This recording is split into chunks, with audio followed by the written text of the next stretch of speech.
오래간만에 영상 올리는데요. 변곡점이 어느 정도 이제 나오면 영상을 올리려고 했는데, 그 전에 일단 몇 가지 얘기를 좀 하는 게 좋을 것 같아서 일단 영상을 찍고 있고, 어, 판매 수익은 그대로 950만 원 정도 있고, 그다음에 이제 지금 포지션은 뭐 변동한 건 하나도 없고, 그대로 들고 있어요. 그래서 일단 영상을 찍은 이유 중에 하나는 일단 보일 때문이긴 한데, 지금 현재로는 제가 이거 영상을 찍고 올리고 하는 거는 그냥 제 일기장 같은 거라고 생각을 하면 되는데, 그래서 뭐 지금 당장에는 사실 이걸 뭐 보는 사람도 많지 않고, 사실 그렇긴 한데, 그래서 이제 저는 그냥 제가 맞다고 생각하는 대로 계속 투자를 하고 있고, 이렇게 가는 중이라고 생각하면 되는데, 이제 보일 같은 경우가 그 전에 댓글을 보니까 이제 몇 분이 같이 사신 분들이 계신데, 아마 지금 갖고 계시다면 다들 손해가 꽤 되실 것 같아요. 그래서 저도 지금 24.8% 이제 마이너스가 나 있는 상태인데, 어, 이제 그래서 좀 걱정이 되기도 하고 해서 일단은 제 생각들 그냥 얘기하려고 일단은 올려본 거고요. 이 보일 같은 경우는 이제 제가 막 엄청나게 위험한 투자만 하고 이러진 않는다고 생각하는데, 그 중에서 보일이 제일 위험한 투자이고, 제가 생각할 때 어떤 확신도 제일 덜한 투자이지 않을까, 아니었을까 그런 생각이 들긴 하는데, 이제 보일 같은 경우는 어떤 생각을 갖고 있냐면 차트만 봐도 뭐 엄청 아마 아시는 분들은 아시겠지만 지금 이게 주봉인데 엄청난 어떤 차트를 보여주고 있고 변동성도 엄청나게 크고 그런 상황이에요. 그래서 이제 이 정도면 어느 정도 바닥에 가까워졌다라고 생각을 해서 일단 들어가기도 했고, 근데 저는 이거를 할 때 사실 한 마이너스 한 3, 40% 정도까지도 볼 수 있다 이런 생각을 사실 했거든요. 그래서 그 댓글에도 그전에도 썼는데, 그래서 한 마이너스 한 40%도 볼 수도 있다, 뭐 이런 생각을 했는데, 왜 그랬냐면, 이제, 천연가스가 이제 2달러가 깨지는 상태가 나올 수도 있다고 생각을 했기 때문인데요. 그래서 지금이 거의 2달러 거의 초반까지 온 상태로 알고 있는데, 2달러가 깨져서 뭐 1.9, 1.8 이 정도까지 내려오면, 아마 보일이 한 마이너스 40%, 막 뭐, 심하면 50% 이렇게 찍을 수도 있다고 생각을 해요.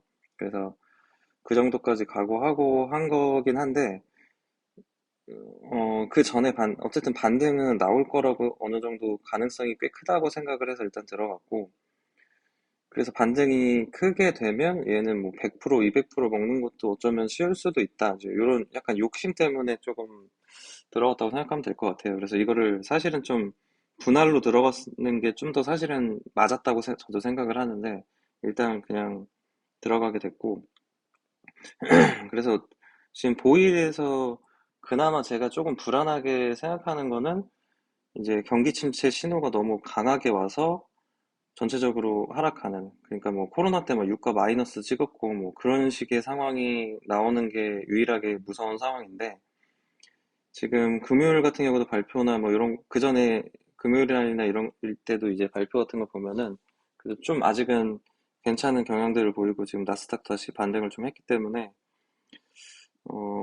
뭐 괜찮지 않을까. 아직까지는 괜찮다고 생각을 하고 있긴 해요. 그래서 사실 저도 이게 이제 언제 반등을 할지 이런 거는 잘 모르겠는데, 분명히 이제 1점 몇 달러 이렇게 떨어지면 이제 천연가스 회사들도 수익성이 안 나오기 때문에 뭔가 조치를 취할 거라고 생각해요. 그래서 유가도 결국 60달러 때까지 떨어지고 반등을 해서 지금 감산 얘기도 나오고 했듯이, 뭐 천연가스도 이제 그런 부분들이 분명히 있을 거라고 생각을 하고, 이미 지금 뭐 날씨가 따뜻해지고 이런 것들은 어느 정도 선반영 됐다고 생각을 하고 있거든요. 그래서 이제 분- 저도 당연히 그 부분이 뭐가 나올지는 모르겠지만 천연가스 회사들도 뭔가 조치들이 분명히 나올 거고, 이 가격을 방어하기 위한 수단들이 나오기 시작할 거라고 생각을 하고, 제가 알기로는 이제 한 4, 5월 되면 유럽이나 이런 데도 재고들을 계속 보충해야 된다고 알고 있거든요.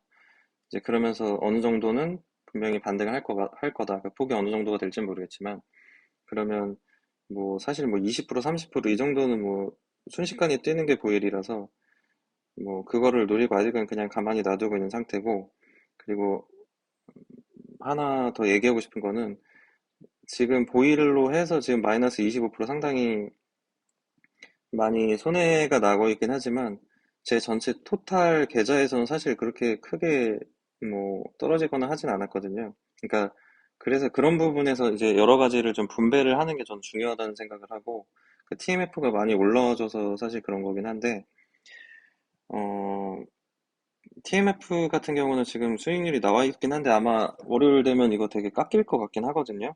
그래서 금요일 날 보니까 뭐 10년물이나 이런 거 국채가 반등을 많이 했더라고요. 그래서 좀 깎이지 않을까 싶은데 아마 저기 다음 주에 저기 CPI 발표가 있는데 그때가 어떤 중요한 분기점이 되지 않을까 싶은데 뭐 일단 제 생각에는 CPI 같은 경우는 좀 잘 나올 가능성이 크지 않을까라는 생각이 들긴 하는데 그래서 만약에 그 이제 CPI가 좀 잘 나온다. 그러니까 물가가 어느 정도 떨어져서 나온다 싶으면은 TMF가 꽤 수익 볼 수 있는 구간이 또 오지 않을까. 그래서 일단은 그냥 계속 홀딩을 할 생각이고, YINN 같은 경우도 많이 올라온 편이라고 생각을 하는데, 얘는 좀 조용히 그래도 조금씩 올라오고 있는 상태라서, 얘도 저는 그 전에 단기간에 빨리 팔거나 좀 오래 지켜보거나 둘 중에 하나를 생각했는데, 이제 단기에 빨리 파는 건 사실상 실패를 했고, 좀 더 오래 지켜볼 만하지 않을까. 일단 최소 5월까지는 봐도 괜찮지 않을까라는 생각을 좀 갖고 있습니다. 그래서 YNN도 어느 정도 올라와 줄 거란 생각을 갖고 있고, 보일도 빨리 올라왔으면 좋겠네요. 그래서 제가 생각할 때 지금 유일하게 좀, 후회된다. 이거, 산 게 후회된다라고 하는 건 사실은 TS 넥스젠밖에 없는데, 얘는 진짜 모르겠어요. 그냥 TS 넥스젠은 이제 가격적으로는 이 정도면 진짜 그냥 바닥 다 왔다라고 거의 다 왔다라고 생각은 하는데 뭐 되게 작은 종목이기 때문에 뭘로 호재를 만들어서 띄울지 이런 건 이제 전혀 모르는 상태니까 지금 국내 시장은 사실 거의 2차 전지로 거의 도배되고 있기 때문에 그 광풍이 좀 끝나야지 뭔가가 나오지 않을까. 근데 요즘에 좀 조짐이 보이는 것 같기도 하고 뭐 반도체 얘기도 나오고 그래서 일단은 그냥 뭐 홀딩한 상태로 지켜볼 생각을 갖고 있습니다. 그래서 제가 생각할 때 당분간은 어떤 포지션 변경 없이 그냥 이대로 들고 갈 것 같다는 생각이 들어요, 저는. 하여튼 그렇습니다. 그래서, 보일 사신 분 중에 혹시 손절하거나 저 때문에 손절하거나 이런 분들 있으면 좀 죄송한데, 어쨌든 제 생각은 그렇고, 그래서 저는 그냥 계속 홀딩을 할 생각을 가지고 있습니다. 네, 또 제 생각들이 있으면 영상을 올리도록 하겠습니다.